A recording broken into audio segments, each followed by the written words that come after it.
What's up, Owl Nation? I'm gonna be honest with you guys. Like, yo, this build is some cheese. It's really OP, and I was honestly advised and asked by friends not to release this build to you guys. But you know, I love you guys.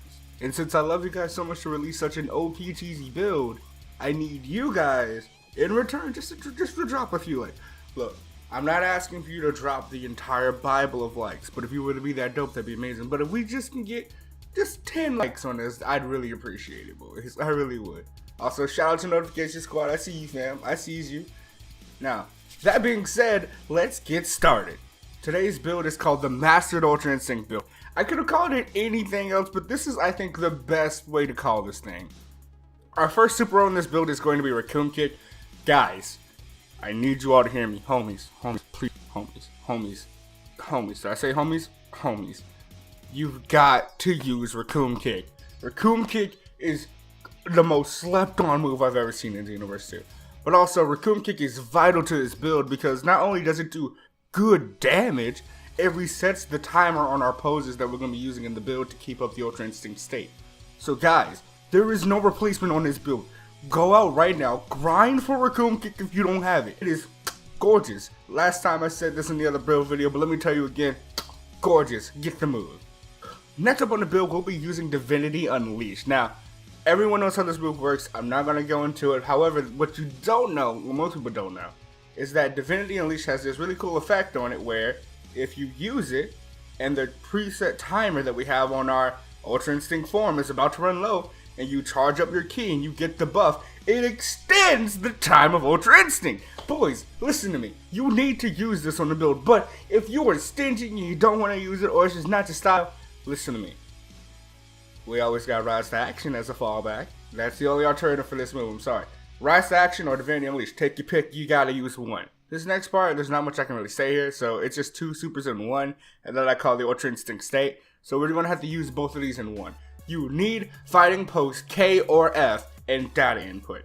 Listen to me. I know a lot of people don't like using poses, I know they're kind of annoying to use. Listen, if you want to use this properly, use it after a grab, and then just do your poses. That's all you really gotta do. That being said, let me tell you something else that's very important here. If you're using Fighting Pose F, you can easily be stamina broken by someone just using reverse burst dash. So if you don't want to get stamina broken, keep that in mind. The better players, or the more you get used to using the build rather, you're going to be really easily able to understand just don't do any inputs and you'll just Ultra Instinct dodge it and your stamina won't be broken. But you do leave yourself susceptible for stamina breaks. So this is my recommendation right here for you. My recommendation is not that crazy, but it's pretty simple. Since Fighting Pose K only lets your health take damage instead of you actually losing stamina instead of Fighting Pose F's way of doing it, I highly recommend if you're not on a female Majin to use Fighting Pose like K. If you're on a female Majin, use Fighting Pose F because there's no real harm there. So again, one more time to go over it just in case you missed it. Female Majin, Fighting Pose F. Anything else, Fighting Pose K. Because that's the safer route and it's probably best for you.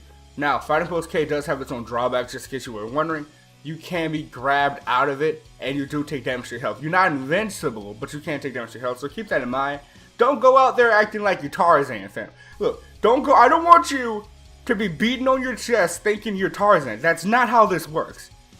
However, once you get both of them up, once you get Fighting Pose K put up, you are essentially Tarzan. You can go beating on your chest. But I'm just saying, don't do it immediately.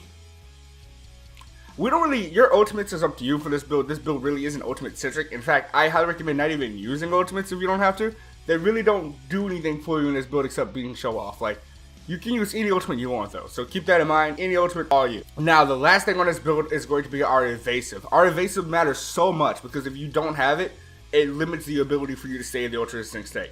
You really need to use Mach Dash because Mach Dash, once you use it, it makes you faster, which is ridiculously good. And two, it also makes it where you can keep the state up longer. It resets the timer on it, allowing you to stay in it more efficiently. I highly recommend using it. In fact, I'm not highly recommending. Use it. For our Super Solo, we have two options here. Now, these two options are not the only options, but these are the two, and then I'll give you the special third one later. So, okay. So, number one, our Super Solo options are a Power Bias Transformation. Now, this is really great for those of you using Fighting Pose K because, one, you're not blocking anyway, so you won't have to worry about not being able to block once you transform. It reduces the damage you take by a huge margin, It also ups your damage. You just can't block and you're slightly slowed, but that's what we have Mach Dash for. So we really have you covered on this build. You can really mix and match and you'll be perfectly fine.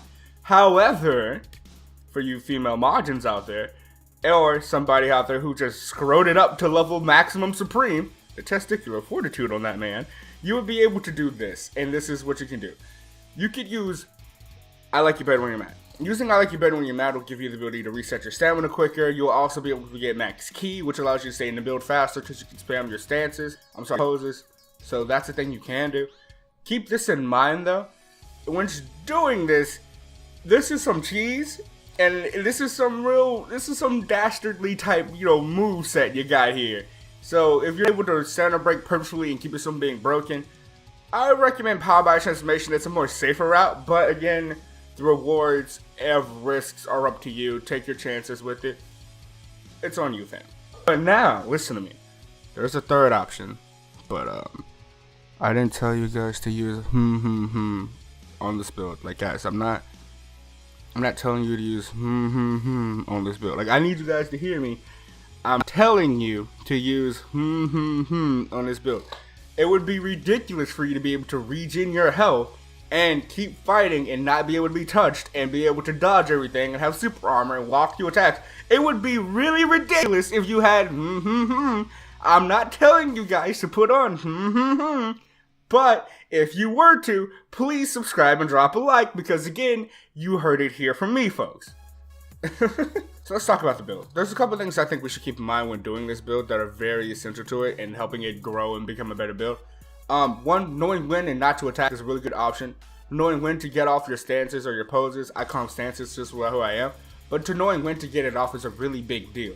I highly recommend just grabbing your opponent and doing it, because usually grabs give you a long enough stun time, but if they're not good enough, like if you're a female Saiyan, sometimes the grabs aren't right, so you know how to do just certain knockaways, triangle, circle, whatever you gotta do, just to ensure you have the time. That being said, once you're in this state, you're pretty much in it for the rest of the match if you know what you're doing. And I think that this puts the game on easy mode. But if you don't know what you're doing with this build, you can lose very easily. So I feel like the L that you could take, along with the reward you get from using the build, are about fair in my opinion. But that's up to you guys. Tell me in the comments below, do you think that this is awesome? Side note, before we leave, please keep in mind, ladies and gentlemen, that if you were going to use this build, if you defeat someone using Raccoon Kick, you will dab in the end credit scene.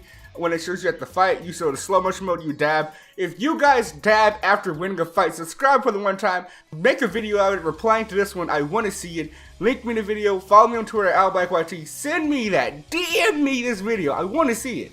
Alright guys, much love, it's been Al. Okay, bye.